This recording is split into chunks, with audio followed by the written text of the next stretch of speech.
Hi, everyone. Thanks for the great conversation on Thursday. That was a really super class. I always feel really lucky and grateful to find students that want to talk about my wacky texts and themes that I choose. So, really appreciate your willingness and interest in this material. Um, so I did a typical me on in our class though, which was that I had planned to sort of organize the class around Frankenstein and didn't really get to it. Um, I do that writing too. So I have an idea of a thesis and I start writing about it. I'll just write around it. Like I won't. Write pages and pages. I put like um, I sort of think, oh, my thesis, that's obvious. Like, what's more interesting is all this other, stuff um, that I never really get around to it just because I think it's, uh, what am I supposed to be doing? Um, so let me get in here to Frankenstein a little bit and just some of the key themes that this is such a foundational text for um, so many things for modernity and um, for our world, what it means to read, how our society, how we build society. We're in this engineered world in so many ways, and more than ever, like our intimate lives are, mediated by technology, so it's more engineered than ever. I always like to ask students when I teach this, what do you think Mary Shelley would think of us? She saw us, um, and her readers today. Um, and I mean, we would have to appear to her like freaks of technology, right? Like, I mean, first and foremost, just due to modern medicine, life expectancy, birth rates. You know, Mary Shelley's mom, Mary Wollstonecraft, died in giving birth to Mary Shelley because the doctor didn't know to wash his hands. Like, so, birth rates, death and childbirth, so common um, uh, in for so long. But and now we have all this, vaccines and so on that really transform our lives. We really live a really entirely different life, thanks to all sorts of technology. Then not to mention communications technology and all the biological, psychological effects that we know that has. And then look at us here. Look at the way we're talking about Frankenstein. The way I'm teaching Frankenstein right now, is that not, sort of a technological uh, wonder or I don't know.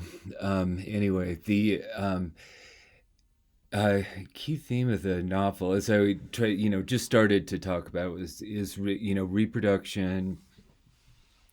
Um, so it's cool. There's sort of a sleight of hand going on in the novel, and you think she's talking about the wonders of technology, the spark of life, and that is topical. The science of the time was interested in that idea of sort of a primal galvanism. But it's a sleight of hand on Mary Shelley's part insofar as she's actually addressing patriarchy by way of using this occasion of technology and the sort of conceit of um, engineered life form person, um, to critique the engineering that goes on, that's intrinsic to patriarchy, has been since time immemorial. The way in which we've engineered ourselves um, uh, as a species through our norms of reproduction. Um, and that's not just biological reproduction, like what I was just saying about how our communications media, now we're getting aware of how that influences our psychology. We get addicted to our phones and our screens, or the dopamine hit we get with each text or whatever. So we're really we should really take this idea of the technologically constructed personhood to heart, because we're totally living it. Um, and that's um, Shelley's concern is the technology of the novel. Um, the way so the novel is about Victor constructing a person, a creature. That's the story. That's what it's about. But it's also, but we all as readers, we construct the creature. We fabricate um, just like all fictional characters, we fabricate them, reproduce them in our minds as we read. And so Mary Shelley's really probing that. What does it mean? We develop a sympathetic imaginary relationship with this character that's deeper than the relationship that the characters in the book have with the creature. That's a real key episode when the creature becomes like a surrogate reader. I talked about how Margaret Savy, is kind of the furthest layer of this onion of embedded narrators. She's the addressee whom Walton is sending his letters to, his sister, Margaret Savy. So we're Margaret. We are characterized. We're part of the novel, as we're already situated in the novel as we read it. We're situated in the character of Margaret. That's pretty interesting. It's like Dracula is also kind of an epistolary, or uses this device of like found texts assembled for the reader. But it's just sort of an anonymous reader, I think, or it's sort of like a scientific, objective assembly of a material presented to indifferent public. But here we're situated in a family relationship, the sister and as a female. And it's, I think, as I suggested before, it's not accidental. The rest of the players in the story are male voices. But for the mini little central kernel of Safy's story, so there's a beautiful kind of symmetry here, this reflection of Safy and Savy. As I mentioned before, I think this little kernel of a story is also the kernel, quite movingly analogous to the story of sort of Mary Shelley's inheritance of a feminist project from her mother, Mary Wollstonecraft. So we're getting a kind of reproduction of ideas, reproduction of readers. She's showing us how this technology of transmission of ideas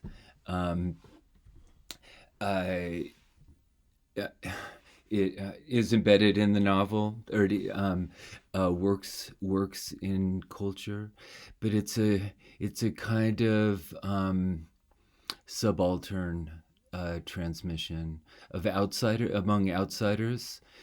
Think of the fate of the women that are included in the novel. they're mostly murdered, and even the ones that aren't. I mean, even like Justine, she's executed, and Victor even says about her that she has it better than him, because she knows she was innocent. Um, so it's a pathological uh, perspective that's normalized in this novel. Um, I said this is kind of a master text of modernity, and part of why I say that is I think it speaks to, it has spoken to every generation anew since its publication, and the theme, it's remarkable how precisely it diagnoses what we now call toxic masculinity. Um, this combination of extreme entitlement and self-absorption and self-pity that Victor represents. He feels sorry for himself all the time. Um, uh, so it's patriarchy taken to the extreme degree, um, that is getting played out, so that at the end of the novel, it's these two men that are sort of dueling over who can suffer more. Um, totally inane rivalry for the inane prestige of. I mentioned to you the sonnet by uh, Percy Shelley, Ozymandias, um, and where is my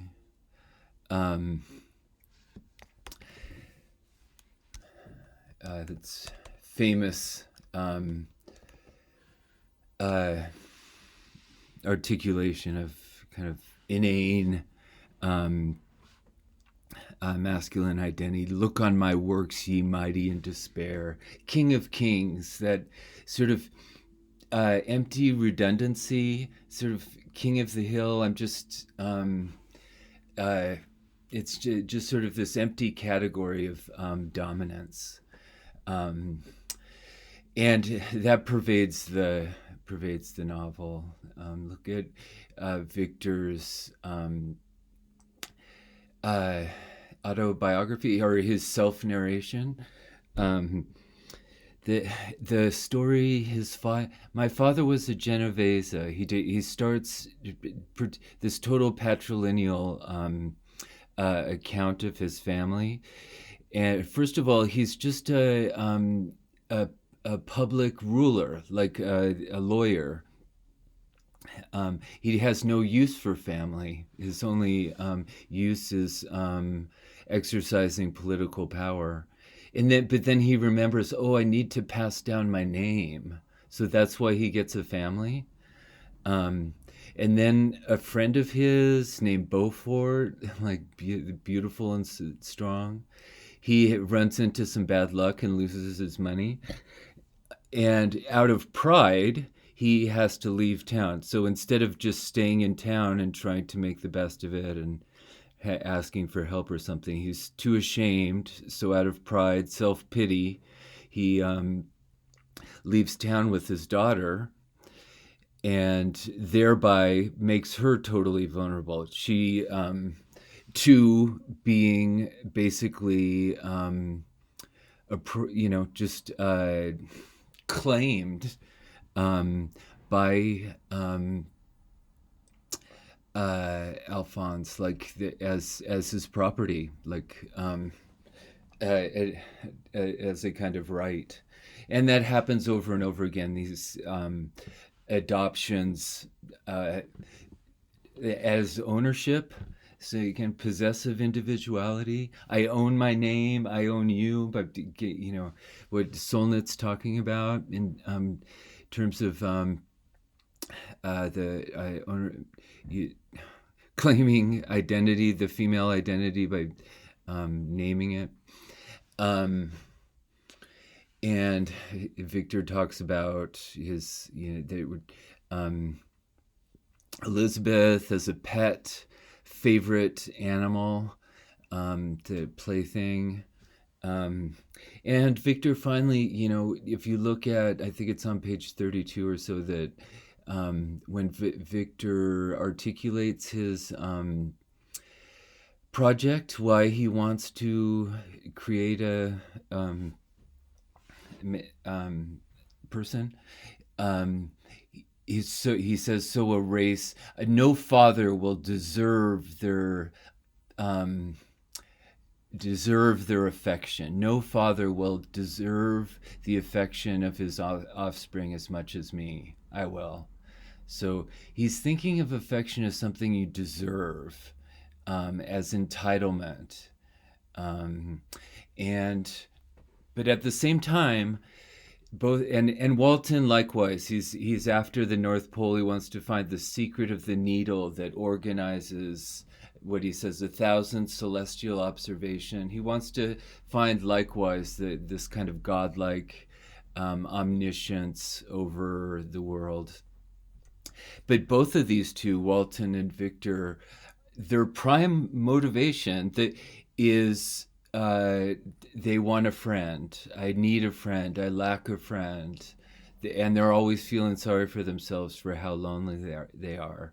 But they have this are pursuing friendship, companionship, family, love in this distorted way that's typical of patriarchy, like Ozymandias here. Look, that's a social life making people despair at my dominance.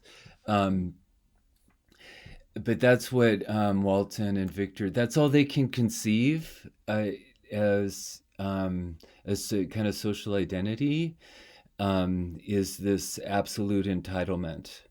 Um, so they have this very abstract um, and rigid um, conception of an absolute conception of what viable like male identity and viable social relationships look like, um, that are they're implicitly deadly because they're at odds with the ambiguity of actual embodied life.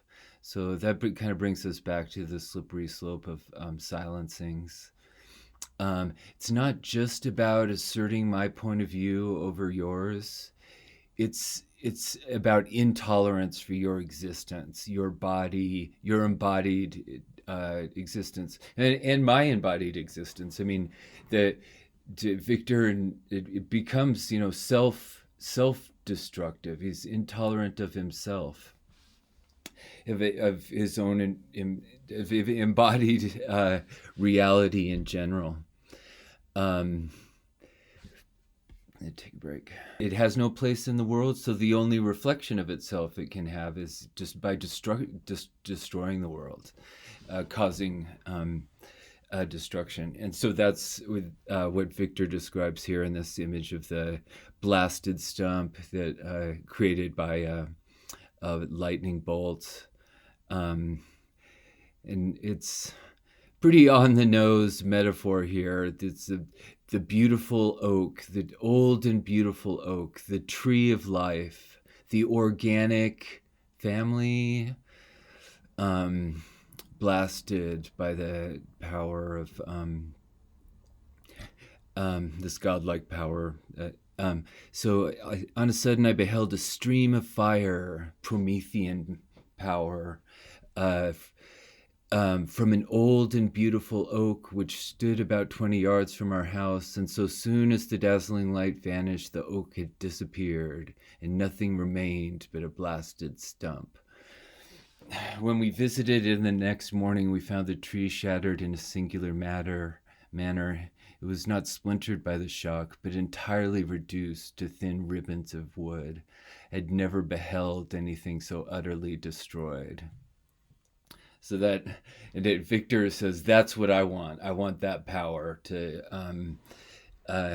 cause that level of destruction.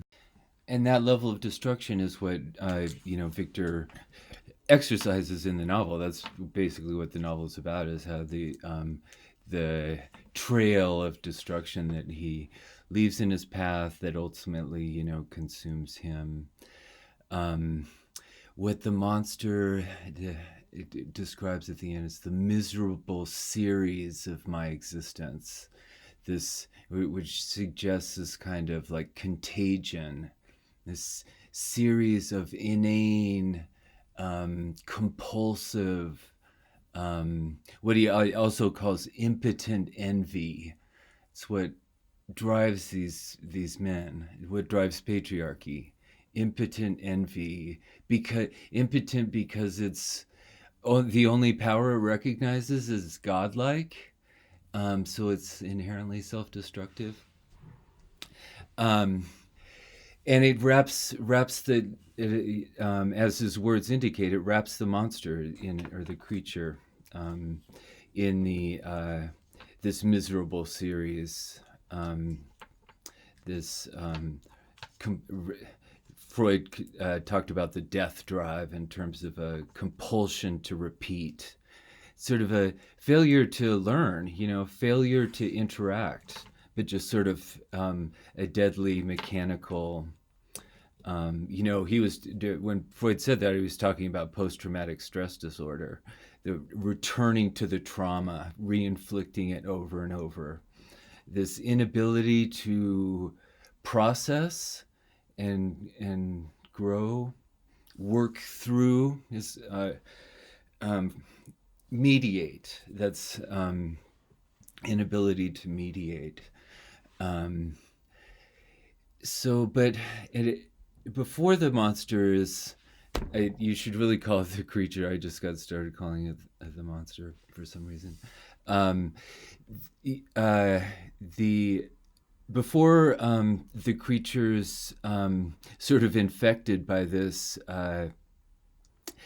contagion of male rivalry, we get an account of his sort of sentimental education that is interactive, that is mediated. Let's see. So the creature's self-narration narrates a personal growth, a personal story as interactive. I am a product of my interaction with the environment. So this is a basic, Rousseauian romantic idea of it, sentimental education.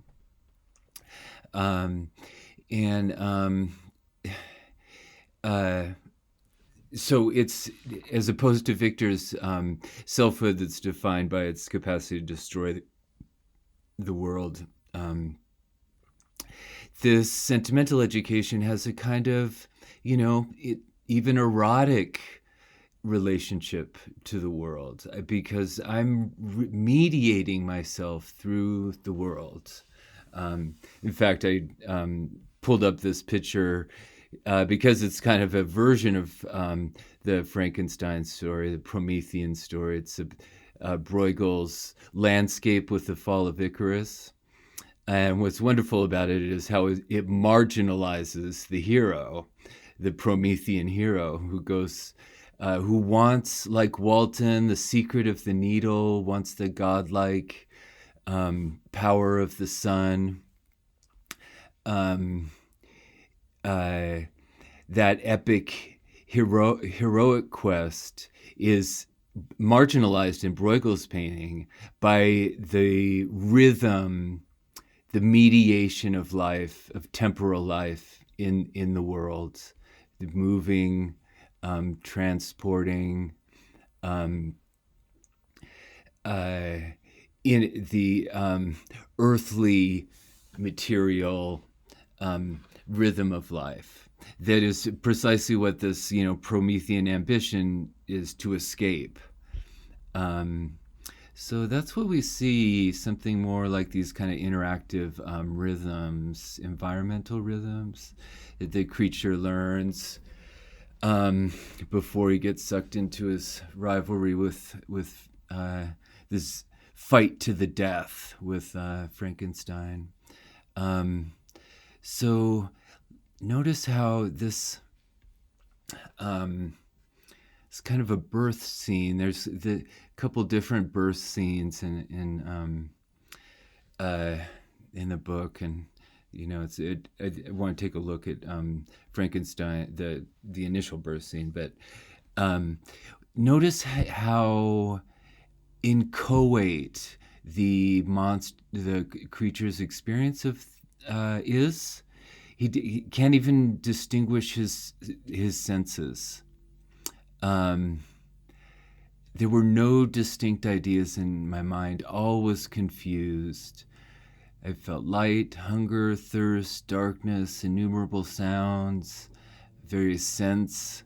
The only object I could distinguish was the bright moon, and I fixed my eyes on that with pleasure. So that's interesting. That's such a romantic symbol, the moon. This is a scene both of growing empirical intelligence, learning what it means to have to perceive a sensuous order in the world according to your five senses. But it's also a scene here of aesthetic pleasure. I fixed my eyes on that with pleasure. He's orienting himself in the world by the pleasure he gets from observing the moon. I think that's I'd invite you to think about that, whenever you see a moon imagery. And I think one thing about it is that it's in contrast to the sun, like Icarus, is that it's reflected light. The moon doesn't have any of its own light. It just reflects light. And so in a way, it's kind of he's looking at a reflection of a reflection, and that's kind of an echo of himself. Or he's reflecting a reflection. And that's sort of an image of his own mind. So he's literally modeling himself on the world. His identity is a consequence of interaction with the world. So I was delighted when I first discovered a pleasant sound. It proceeded from the throats of the little winged animals. Sometimes I tried to imitate the songs, but was unable. I wished to express my sensation in my own mode, but my inner uncouth sounds frightened me. So this is interesting because it's what is this an image of? What is he trying to mimic when he makes these sounds? It's communication. So it's not just it's an object that like a moon, but it's he wants this echoing that he experiences with the moon. He wants it to become reciprocal, which is to say a community in which we reflect each other back to each other. He wants a community. So you can see the different again, how his desires and his sense of himself, what he wants, he's receiving from the world as much as he's creating. That's a Wordsworthian formulation, this half receive, half create, kind of echoing vibration with the world, resonance. There's another especially key one, in terms of the Promethean power of fire.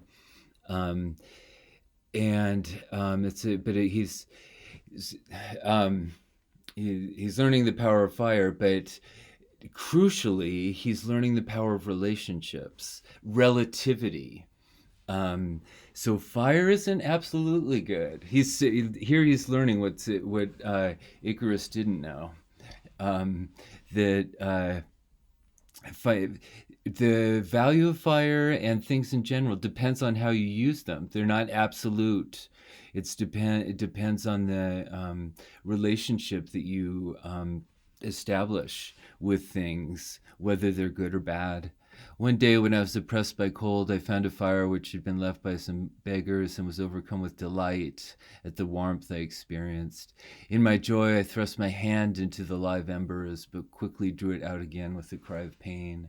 How strange, I thought, that the same cause could produce such opposite effects. That's really key. It's dialectics again, that things are always defined by relationships. Um, in the next stage of his sentimental education, he um, becomes like a surrogate reader. Uh, looking through this peephole into the domestic life of the DeLacy family.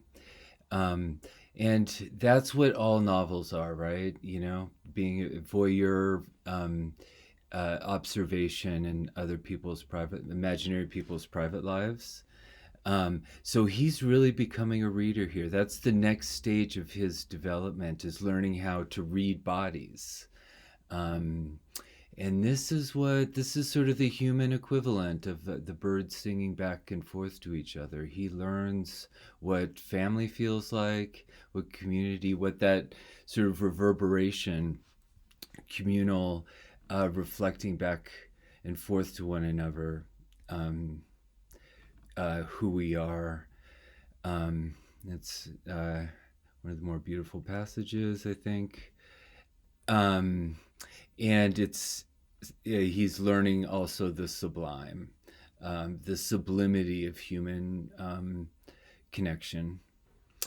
Um, so I did really want to underscore here how we become the creature at this point. We are reading um, uh, through a peephole into these other people's lives, just like he is.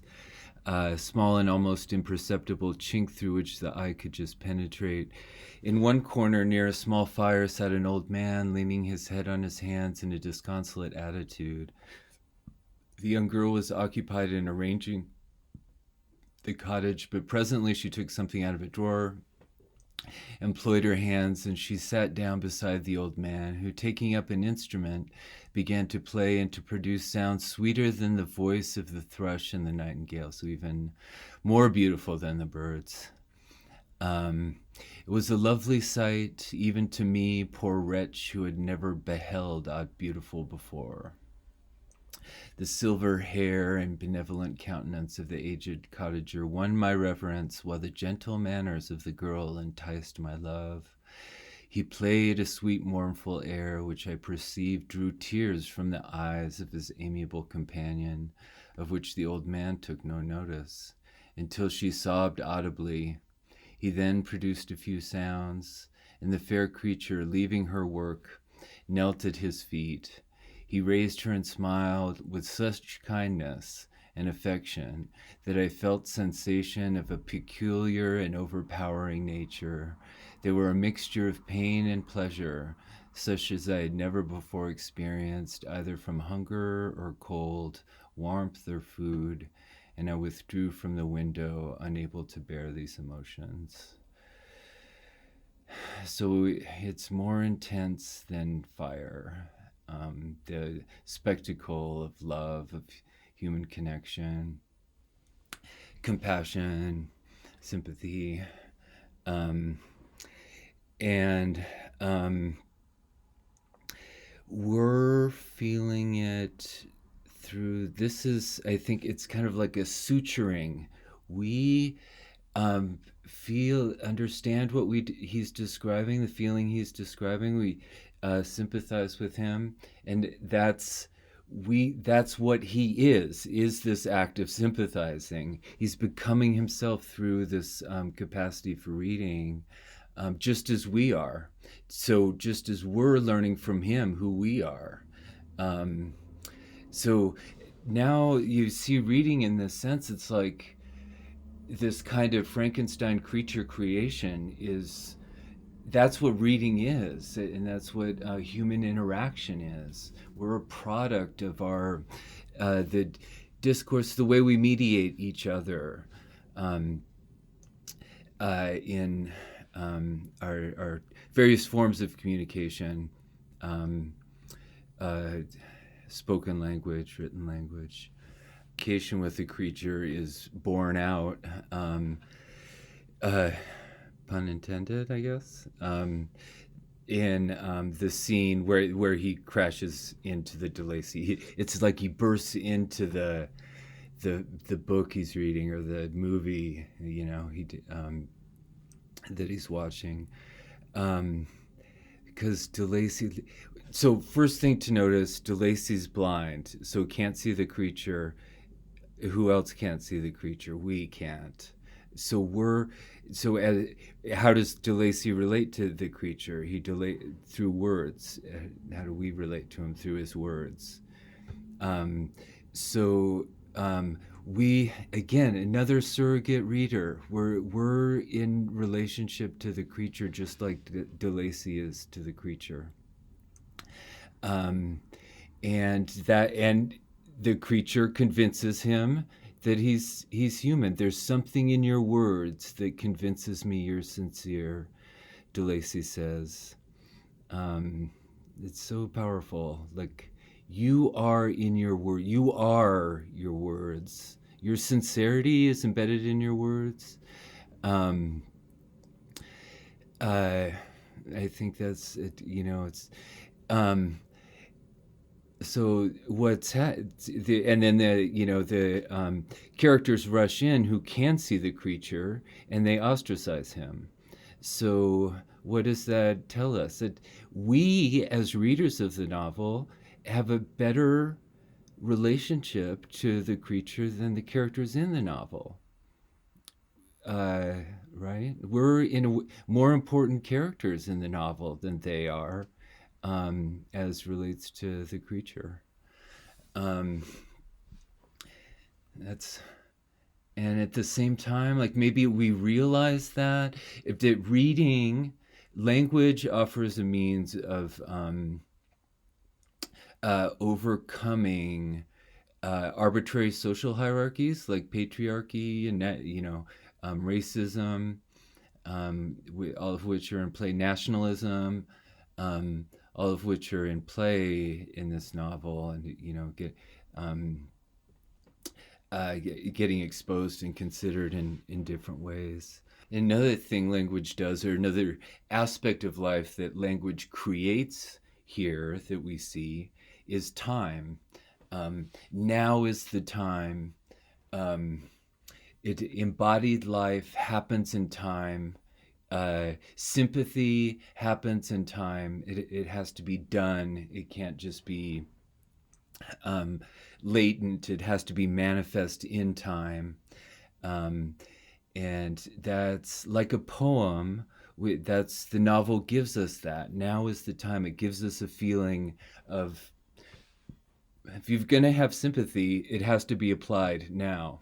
Um, sympathy can't be abstract, um, or it dies, it withers when it remains abstract. Um, and that's we were talking about We Are Seven, and how numbers is like poetry organizing time. This refrain mediates her relationship with her deceased siblings.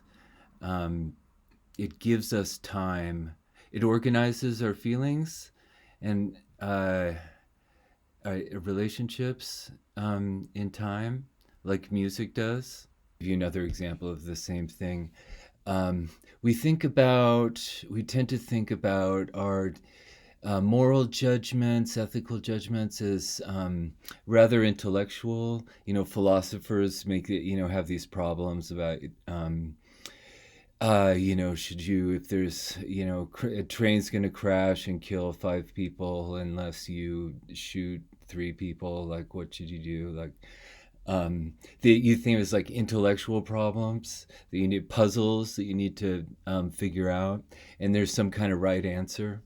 Um, but that's what Shelley's suggesting is that our relationships among people are relationships among bodies, um, and totally intellectualizing it is an evasion of these embodied relationships. Um, I want to give you a great example here at the beginning of this movie called Enduring Love.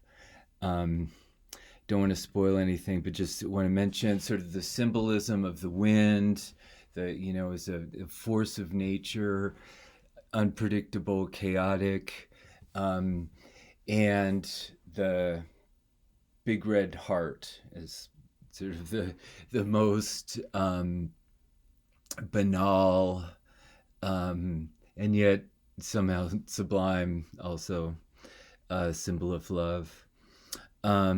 Just want to suggest that you see this couple setting up a little picnic. It seems to me that they're he's kind of orchestrating a marriage proposal, maybe. So I don't want to say anything more. I'll just let you watch it.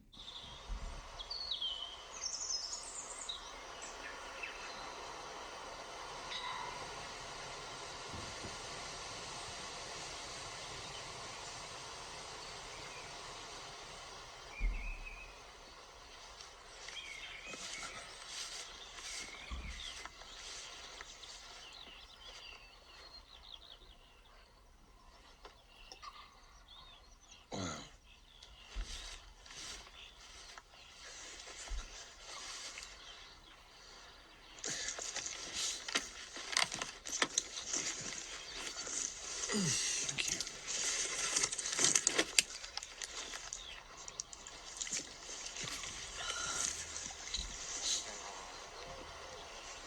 This is bliss.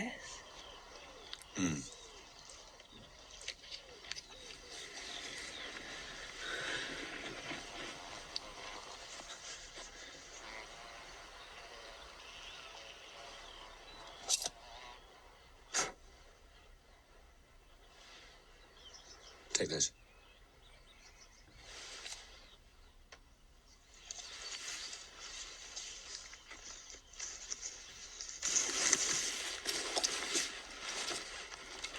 Looks posh. It's the poshest of the posh. It's really difficult. I wanted, you think it was going to be like this, but...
What's your name?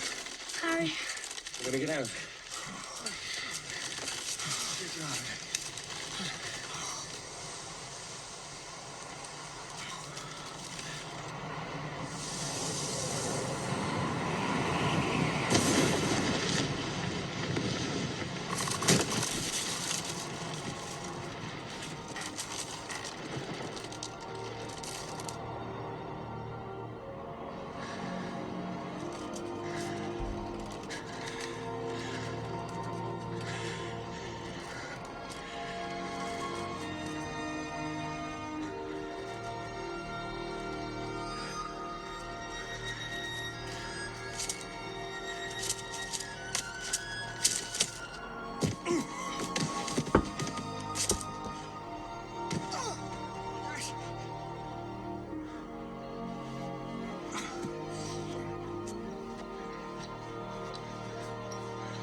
His name was John Logan.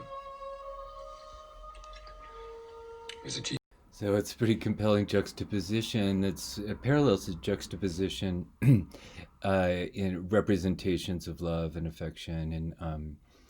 And Frankenstein, the initial picnic scene is so engineered, constructed, sort of manipulated, controlled, domineering enactment of love. And so awkward and kind of forced, inhuman, and on a certain level. And the spontaneous, completely unpredicted, unexpected, and intuitive response, and it's just a perfect, amazing metaphor.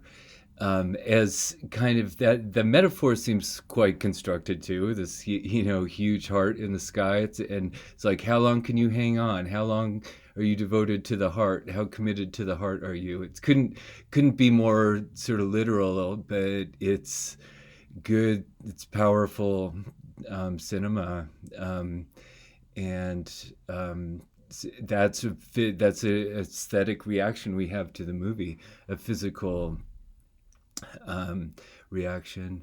I love I love when the word fuck is kind of poetic, like, and she says fuck when the she first sees the balloon, and it's a kind of a double entendre there, because it refers to love on some level, but it also here it also refers to horror, like, and it's like spontaneously a truth is getting pulled out of her in that word. Another cool feature of that, well, the shot where the when the gust of wind comes, there's a shot that's like from the perspective of the wind, from within inside the wind, very, very surreal, as if it were a kind of god. And I think that's interesting to think about too. I think it's sublime. It's just trying to represent the unthinkable. So we know, like, wind is chaotic, but how do we communicate that knowledge? It's because it's unthinkable. But we're not good at it's like climate change. We're not good at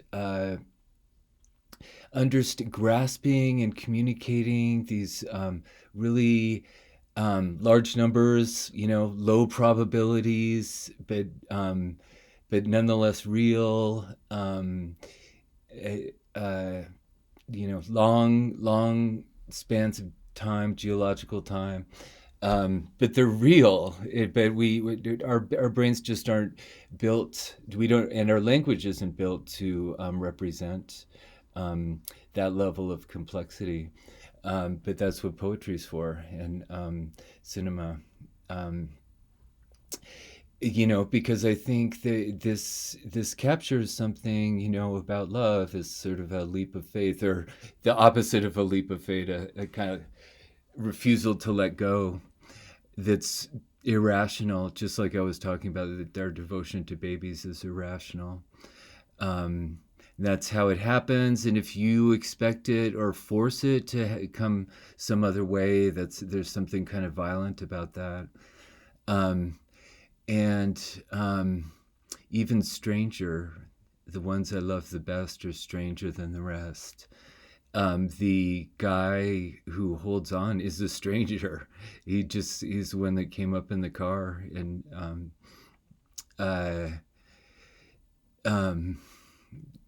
just couldn't let go. And I think that's crazy, but I also think that craziness is illuminating of a kind of essential craziness in our experience of love. And so I'm interested in this idea of reading bodies, translating body, embodied experience into text. So a neat feature of the relationship between Felix and Safie is they don't speak the same language. They have their love affair gets mediated by a translator, um, by text that is translated by a third party. Um, so that's pretty interesting. Shelley is making us think about the transmission of compassion by text, mediated love, mediated family, engineered family. Uh, the role of technological mediation. Um, and interestingly, the creature says, holds on to the letters, and he says, "I have copies of the letters um, that prove my story is true." So it's like he's also uh, recycling the text again as a medium of his authenticity, his sincerity. Again, so there's sincerity in your words. The text is communicates an embodiment. Um, so let's see how the relationship is actually narrated. So he plans to help the Turk escape. Um, and he's accidentally at the trial. His horror and indignation were uncontrollable when he heard the decision of the court. He made at that moment a solemn vow to deliver him and then looked around for the means. So again, a spontaneous reaction of horror. That's love is expressed through horror. His devotion to saving the guy is expressed through his horror. Kind of just like I was saying about the expression "fuck," the exclamation when they see the balloon in horror. But then look and uh,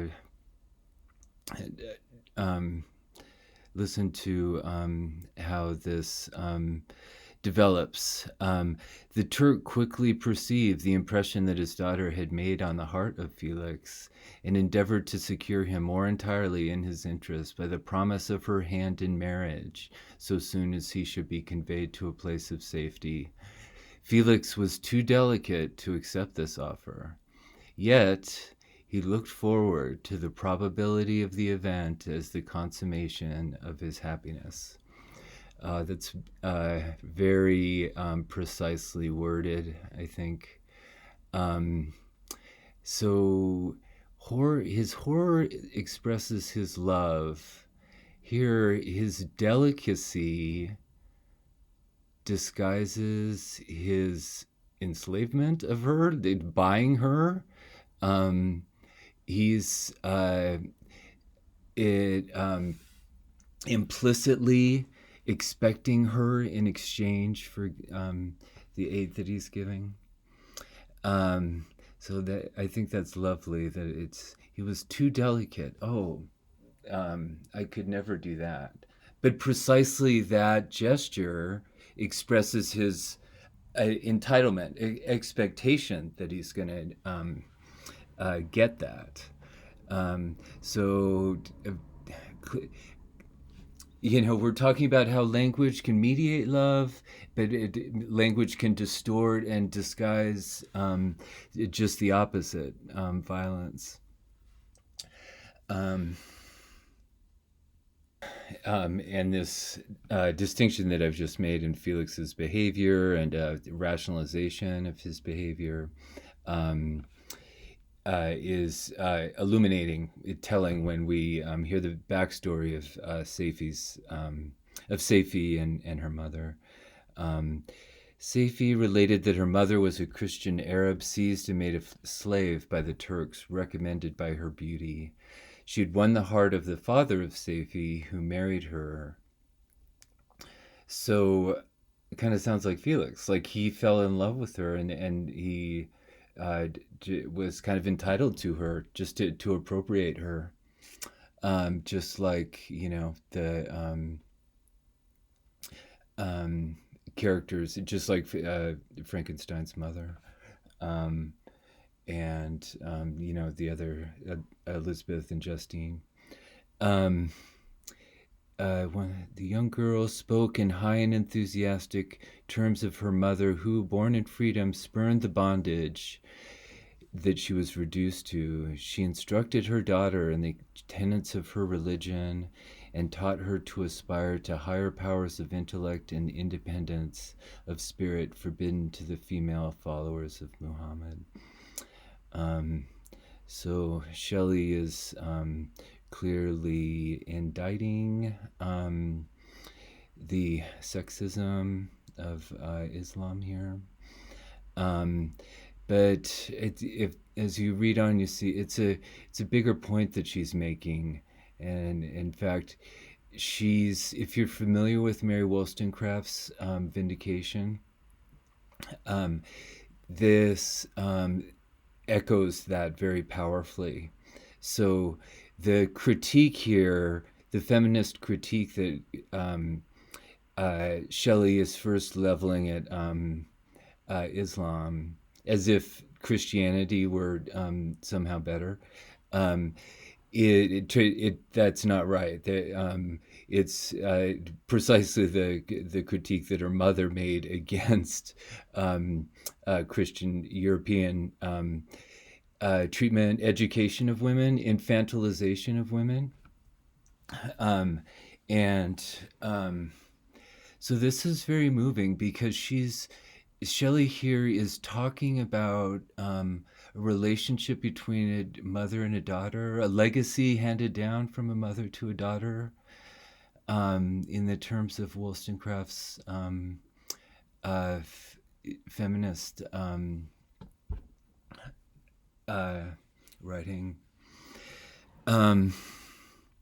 So this lady died, but her lessons were indelibly impressed on the mind of Saifi. I can't help, I'm talking a lot about text, and I can't help, notice indelibly impressed. Indelible, refers to ink, and impress suggests printing. Who sickened at the prospect of again returning to Asia and being immersed within the walls of a harem, allowed only to occupy herself with infantile amusements. It's a key term of Wollstonecraft's. Ill-suited to the temper of her soul, now accustomed to great ideas and noble emulation of virtue. The prospect of marrying a Christian and remaining in a country where women were allowed to take a rank in society was enchanting to her. So interesting. So to think about this relationship between Saifi and Felix, what is Saifi to Felix? It's something to be owned, right? It's something he's entitled to. I mean, he's in love with her, but this power dynamic imbalance structures their relationship.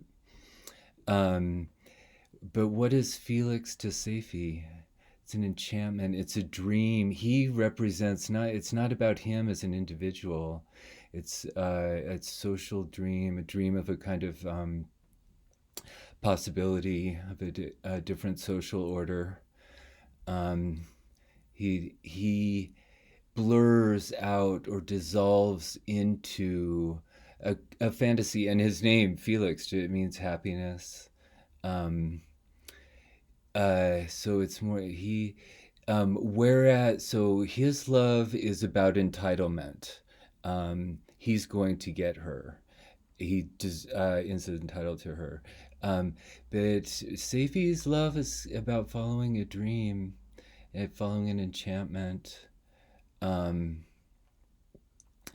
It's a poetic, fantasy, negative capability. It's a leap of faith. I just want to turn to the treatment, the idea of reading bodies in Ozymandias.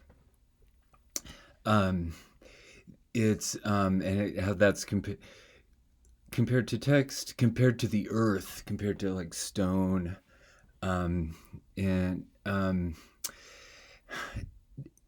it's about excavating.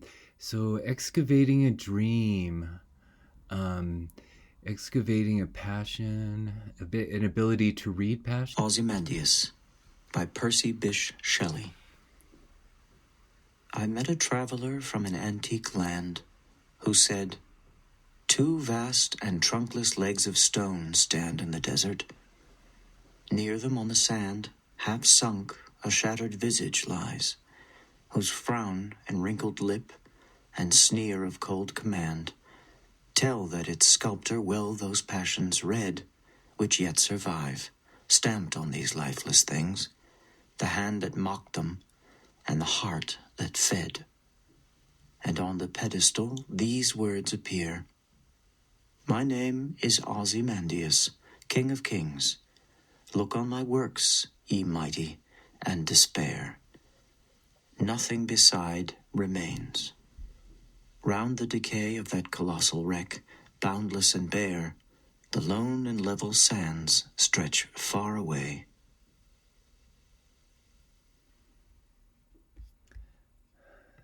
So what survives? This reading of passion, which yet survives. And it's a mocking, it's an ironic reading. I love, mocking means sculpting, but it also means ridiculing. So the very pointed juxtaposition of poetry and politics here, and Percy Shelley's famous defense of poetry ends by saying that poets are the unacknowledged legislators of the world. They legislate experience. They give the law. They give rules to experience. Implicitly, not explicitly. So that irony is built into that. Poets give us rules for rulelessness, rules for freedom, parameters, again, for imagining the sublime, imagining what we can't know in a positive sense. And this reading of passion in these fragments. So this claim to power and domination of Ozymandias, the name Ozymandias, that's dead, empty. It's again a kind of inane claim to an empty authority. But what survives is this anonymous passion that's not wedded to a name. I love that. It's a sculptor. Anonymous reading of passion. Safi's mother, likewise. It's just a mother, anonymous. Something about embodiment that takes us out of our personal selfhood. And is liberated by kind of generic dreams, categories. If Safi wants to be a woman, like a free woman, it's not about her, personally. And yeah, so that's telling us a lot about reading bodies. Reading Frankenstein teaches us a lot about reading bodies. So there's another sort of intermeshing of several narrative perspectives in Ozymandias. Begins with the poetic eye, the lyric eye, but that lasts for one line, and it's given way to the generic traveler. And let's see. That gives way to the sculptor's reading. So the traveler relates a narrative of what he saw, but what he saw was a reading by the sculptor of Ozymandias. And then we get Ozymandias's words, and then this blank emptiness, boundless and bare, again, it's almost like a generic description of sublimity, like the end of Frankenstein. Like get lost, a colossal wreck, boundless and bare, lone in level sands, um, sand stretch. The rhythm uh, evokes this kind of endless series, doesn't it? Just like darkness and distance. The last words of Frankenstein. And a really fascinating feature here is that the eye does not return. So why is it even there? It frames the traveler's account. I met a traveler from an antique land. So why is it even there? Why don't we just get the traveler's account? It's there to be negated, to be canceled. It by this sublimity, by bearing witness to this sublimity, the sublimity of time, eternity, death, geological time, levels us all. The distinction between the I and the traveler doesn't matter in the face of that. The distinction between writer and reader doesn't matter in the face of that.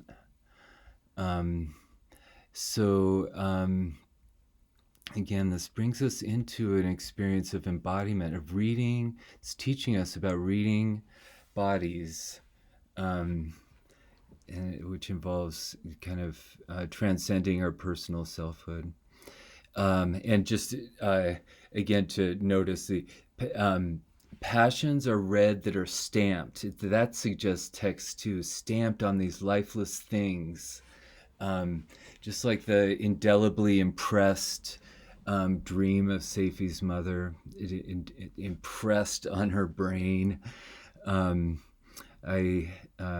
think these words are all well chosen to evoke text, which is what we're reading. This is all it is text. In the end, we're just reading stamped figures on the page, lifeless things. But it's again, it's weaving. This is an intricate weave of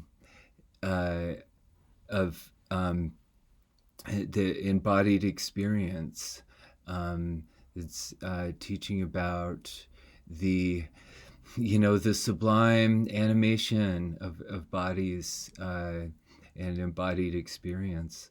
But just notice how here what's at stake is creating bodies, reading bodies, writing bodies. Exactly what Frankenstein thinks he's doing, right? The Shelleys really want to provoke us with the idea that that's what we do when we read. That's what's at stake in reading. Is a deeper awareness of embodied experience than we usually tend to have and express and share in normal life. Sitting by ourselves, again, that idea of a room of one's own, facing this darkness, that's something that we avoid in real life. The lone and level sands of eternity.